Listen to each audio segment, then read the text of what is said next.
Ampun maaf ulun dari Kuala Kapuas, Kalteng mau bertanya.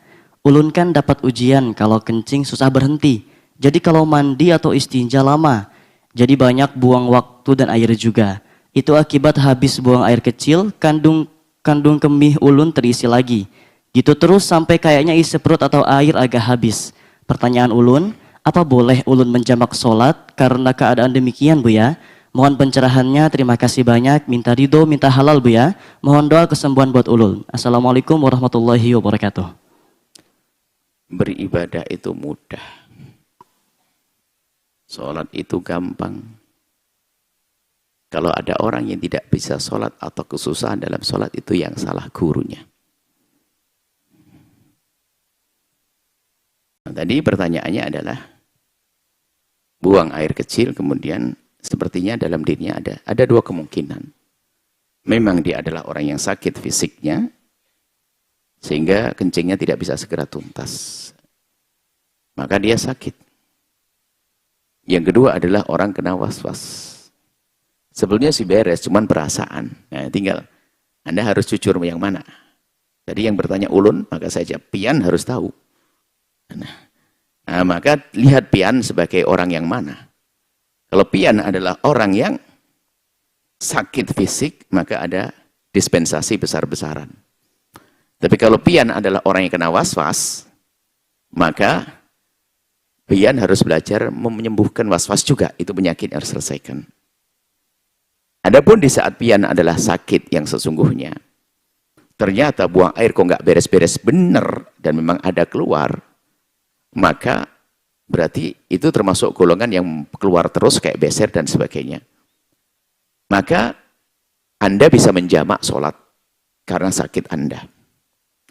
Anda setelah tuntas, jika tuntasnya di awal waktu, maka Anda langsung di awal waktu melakukan sholat duhur sekalian dengan asar. Karena Anda di rumah, karena pian di rumah, nggak usah pakai kosor. Jadi 4 rakaat, begitu ya. Nah, kalau ternyata nanti pas di awal waktu itu kok masih keluar terus sampai habis waktu, Anda niat untuk jamak takhir. Maka kalau sampai waktu asar, pian sholat duhur dulu baru asar, selesai. Tapi kalau was-was, ini harus Anda belajar. Kalau was-was, Anda paksain untuk berhenti. Karena kalau was-was nggak ada ujungnya. Biarpun sampai waktu asar pun masih was-was. Kalau was-was nggak ada tuntas. Karena rasa, bukan sesungguhnya. Maka kalau was-was harus Anda selesaikan dengan segera Anda menyumbat, tutup pakai celana, selesai. Kemudian percikan air di dalam celana Anda, celana dalam Anda percikan. Kalau perlu celana dalam dikasih sumbatan sesuatu yang sekiranya menjadikan sebab tertekan. Sehingga merasa mantap, itu nyaman, sehingga tidak akan ada dugaan-dugaan. Dipercikin. Setelah itu Anda melakukan sholat. Nah, kalau memang was-was, kalau was-was itu tidak sesungguhnya. Dan was-was nggak boleh dituruti. Nah, seperti itu. Sepertinya Anda tuh sakit tadi. Kalau Anda sakit, maka cukuplah Anda bisa menjamak. Tapi ingat, menjamak itu kalau jamak takhir, pian harus melintaskan niat di waktu awal. Waktu jam pertama, jam 1 sampai jam 2. Keluar terus. Pian harus niat, ya Allah, saya akan menjamak di waktu asar saja. Sampai asar. Baru nanti di asar Anda melakukan sholat duhur dengan asar seperti itu. Ya. Semoga Allah memberikan kesehatan. Dan itu bukan saja urusan sakit. Sakit apapun. Maka Anda kalau merawat orang tua yang sakit, kalau bisa dipermudah deh. Suruh menjamak saja. Jamak karena sakit. Maka Anda boleh kalau Anda di rumah pengen jamak tanpa harus bepergian bisa. Minta sakit dulu. Ya nggak mau ya, semoga sehat.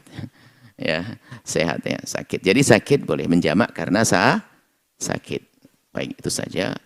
Wallahu a'lam bishawab. Setelah Anda menyaksikan video ini, jangan lupa berselawat kepada baginda Nabi Muhammad sallallahu alaihi wa alihi wa sahbihi wasallam.